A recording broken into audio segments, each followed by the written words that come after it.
What happens, for example, with people who know how to take revenge and generally how to stand up for themselves? Once they are overcome, say, by vengeful feeling, then for the time there's simply nothing left in their whole being but this feeling. Such a gentleman just lunges straight for his goal like an enraged bull, horns lowered, and maybe only a wall can stop him. Incidentally, before a wall, these gentlemen, that is, ingenuous people and active figures, quite sincerely fold. For them, a wall is not a deflection, as it is, for example, for us, people who think and consequently do nothing. It is not a pretext for turning back, a pretext which our sort usually doesn't believe in, but is always very glad to have. No, they fold in all sincerity. For them, a wall possesses something soothing, morally resolving and final, perhaps even something mystical, but of the wall later. Well, sirs, it is just such an ingenuous man that I regard as the real, normal man, the way his tender mother, nature herself, wished to see him when she so kindly conceived him on earth. I envy such a man to the point of extreme bile. He is stupid, I won't argue with you about that, but perhaps a normal man ought to be stupid, how do you know? Perhaps it's even very beautiful, and I am the more convinced of this, so to speak, suspicion, seeing that if, for example, one takes the antithesis of the normal man, that is, the man of heightened consciousness, who came, of course, not from the bosom of nature, but from a retort. This is almost mysticism, gentlemen, but I suspect that too. This retort man sometimes folds before his antithesis so far that he honestly regards himself, with all his heightened consciousness, as a mouse and not a man. A highly conscious mouse, perhaps, but a mouse all the same. Whereas here we have a man, and consequently, and so on. And above all, it is he himself, who regards himself as a mouse. No one asks him to. And that is an important point.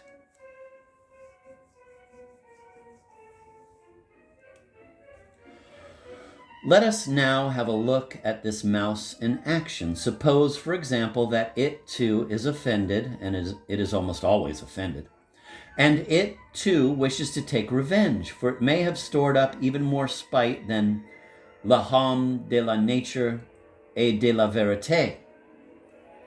The nasty, base little desire to pay the offender back with the same evil may scratch still more nastily in it than in l'homme de la nature et de la vérité, because l'homme de la nature et de la vérité, with his innate stupidity, regards his revenge quite simply as justice, whereas the mouse,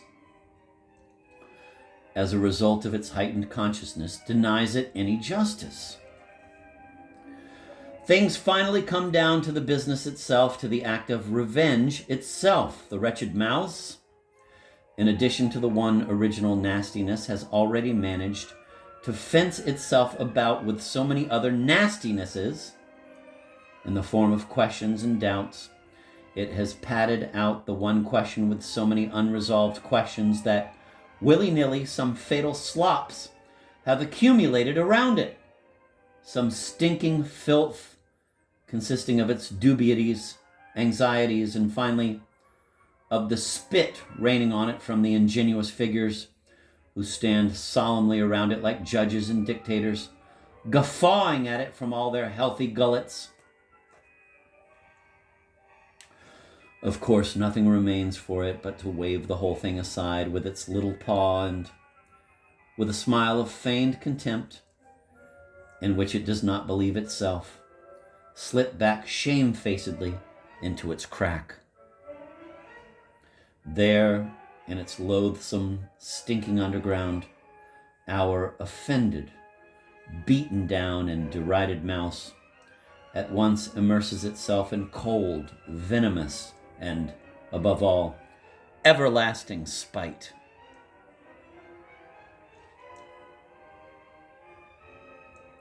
For 40 years on end, it will recall its offense to the last, most shameful details, each time adding even more shameful details of its own, spitefully taunting and chafing itself with its fantasies.